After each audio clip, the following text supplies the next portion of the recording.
എന്താണ് അമീബിക് മസ്തിഷ്ക ജ്വരം? നിങ്ങൾ എപ്പോഴെങ്കിലും നീന്താൻ പോയിട്ടുണ്ടെങ്കിൽ ഈ മാരകമായ അമീബ നിങ്ങളുടെ തലച്ചോറിൽ പ്രവേശിക്കാനുള്ള സാധ്യത വളരെ കൂടുതലാണ്.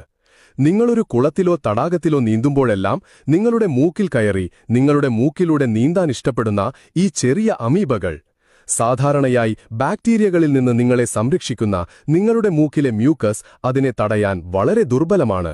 അതിനാൽ അമീബകൾ നിങ്ങളുടെ നാസൽ ഭാഗങ്ങളിൽ നിന്ന് നിങ്ങളുടെ തലച്ചോറിലേക്ക് സഞ്ചരിക്കാൻ കഴിയും. ബ്രെയിൻ ഈറ്റിംഗ് അമീബ എന്നും വിളിക്കപ്പെടുന്ന അമീബ കൂട്ടത്തോടെ പുനരുൽപാദനം ആരംഭിക്കുന്നു. 1-2 ദിവസത്തിനുള്ളിൽ ദശലക്ഷക്കണക്കിന് ഈ അമീബകൾ നിങ്ങളുടെ തലച്ചോറിനെ ബാധിക്കും. പരാദങ്ങളുടെ ഈ സൈന്യം നിങ്ങളുടെ തലച്ചോറിലെ കലകളെ ഭക്ഷിക്കുന്നു. കാലക്രമേണ നിങ്ങളുടെ തലച്ചോറ് വീർക്കുകയും വളരെ വലുതായിത്തീരുകയും ചെയ്യും. ഇത് നിങ്ങളുടെ തലച്ചോറിനുള്ളിൽ സ്ലിമി പഴുപ്പ് രൂപപ്പെടാനിടയാക്കും. ഈ ഘട്ടത്തിൽ നിങ്ങൾക്ക് ജീവിക്കാൻ ഒരാഴ്ച മാത്രമേ ശേഷിക്കുന്നുള്ളൂ. നിങ്ങൾക്ക് രുചിക്കാനും മണക്കാനും വേദന അനുഭവിക്കാനുമുള്ള കഴിവ് നഷ്ടപ്പെടും.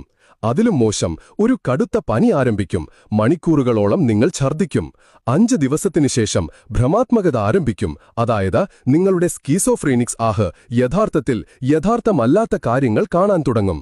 നിങ്ങളുടെ ശരീരത്തിനും തലയ്ക്കുമേലുള്ള നിയന്ത്രണം പൂർണ്ണമായും നഷ്ടപ്പെടും. നിങ്ങളുടെ വേദനാജനകമായ മരണം ഉടൻ തന്നെ സംഭവിക്കും.